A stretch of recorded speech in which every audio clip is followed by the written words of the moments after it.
राम राम राम राम राम राम राम राम राम नारायण नारायण।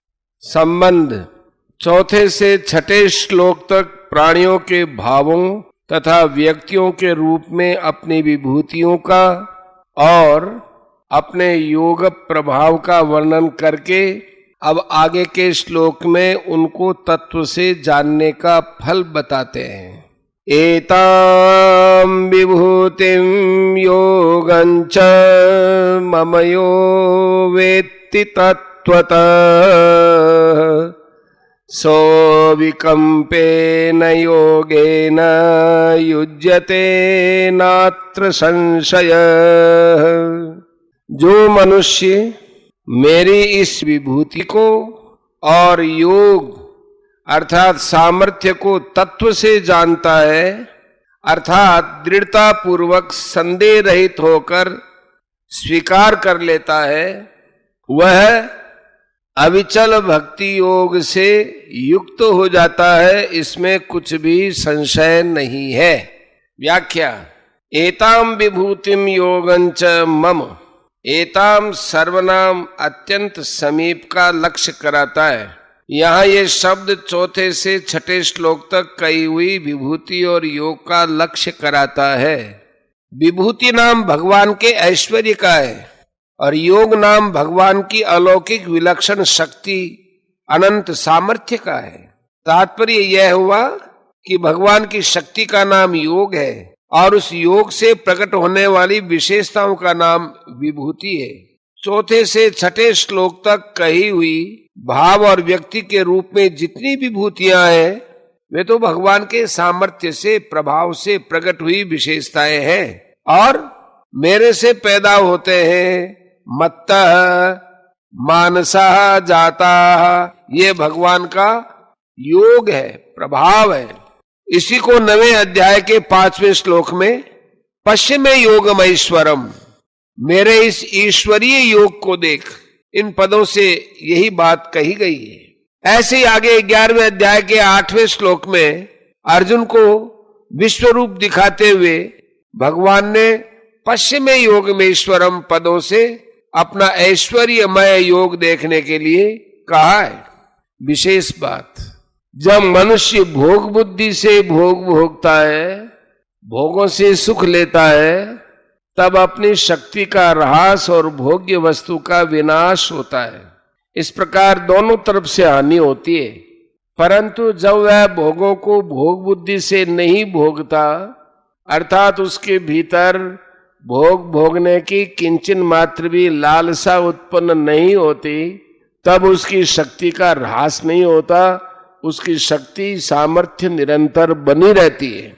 वास्तव में भोगों के भोगने में सुख नहीं है, सुख है भोगों के संयम में।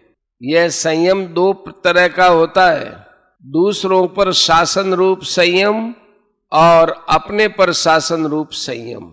दूसरों पर शासन रूप संयम का तात्पर्य है दूसरों का दुख मिट जाए और वे सुखी हो जाए, इस भाव से दूसरों को उन्मार्ग से बचाकर सन्मार्ग पर लगाना।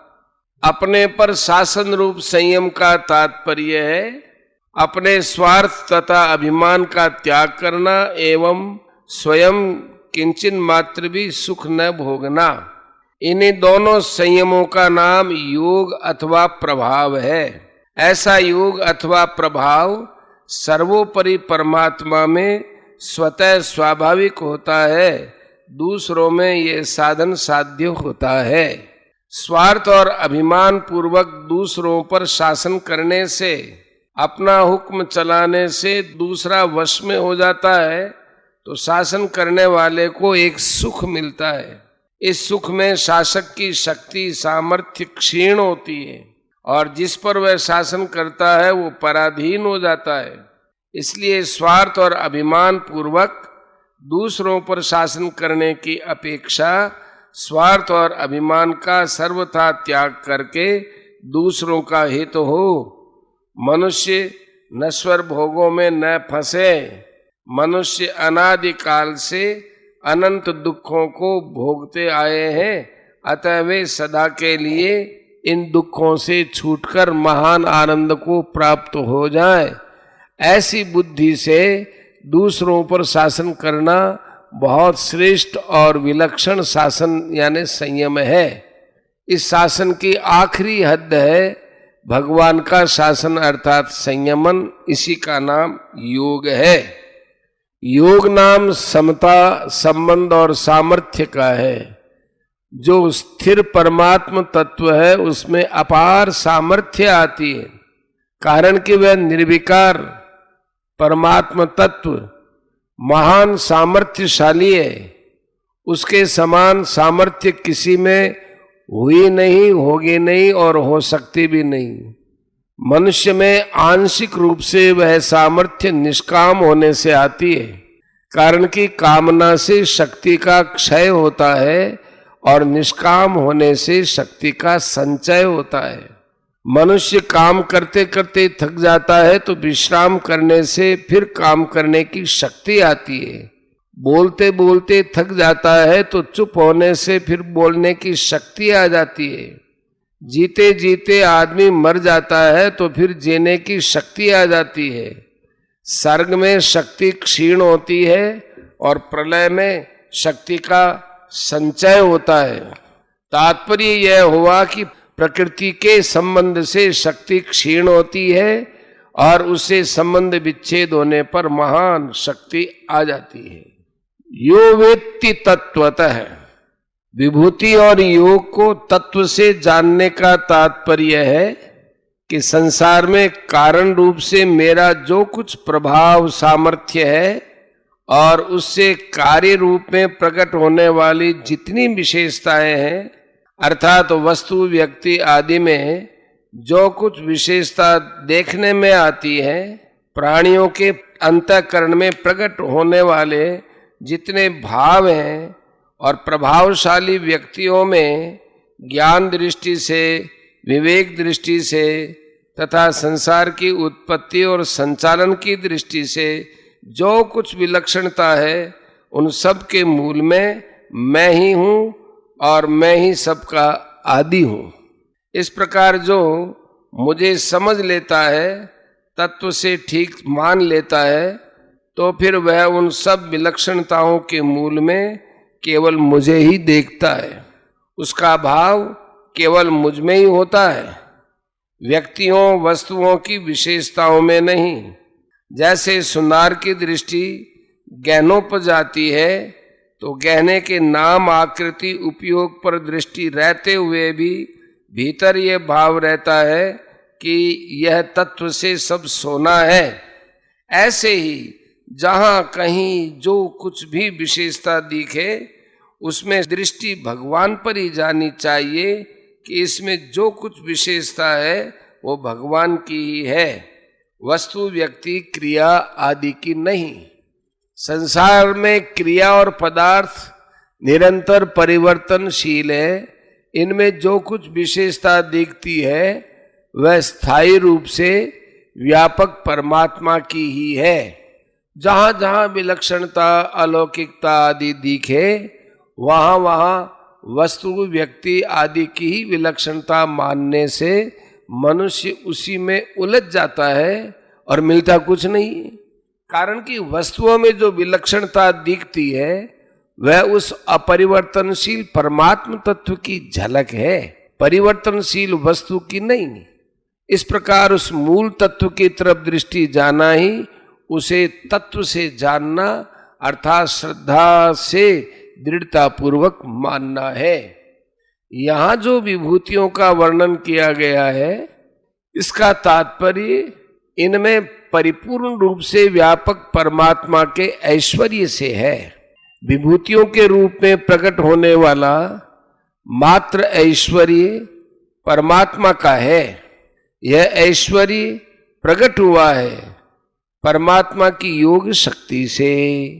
इसलिए जिस किसी में जहां जहां विलक्षणता दिखाई दे वह विलक्षणता भगवान की योग शक्ति से प्रकट हुए ऐश्वर्य की ही है, न कि उस वस्तु की। इस प्रकार योग और विभूति परमात्मा की हुई तथा उस योग और विभूति को तत्व से जानने का तात्पर्य यह हुआ कि उसमें विलक्षणता परमात्मा की है। अतः दृष्टा की दृष्टि केवल परमात्मा की तरफ ही जानी चाहिए। यही उनको तत्व से जानना अर्थात मानना है। यहाँ भक्ति का प्रकरण होने से तत्वतः वेत्ति तत्व से जानने का अर्थ तत्वतः मानना ही लेना चाहिए। कारण कि यहाँ भगवान ने तत्वतः वेत्ति का फल अपने में दृढ़ भक्ति योग बताया है और आगे के श्लोक में भी संसार का मूल कारण मैं ही हूँ और सब संसार मुझसे ही चेष्टा करता है ऐसा कहकर इति मत्वा भजन की बात कही है। सो अविकंपे न योगे न युज्यते, उसकी मुझ में दृढ़ भक्ति हो जाती है।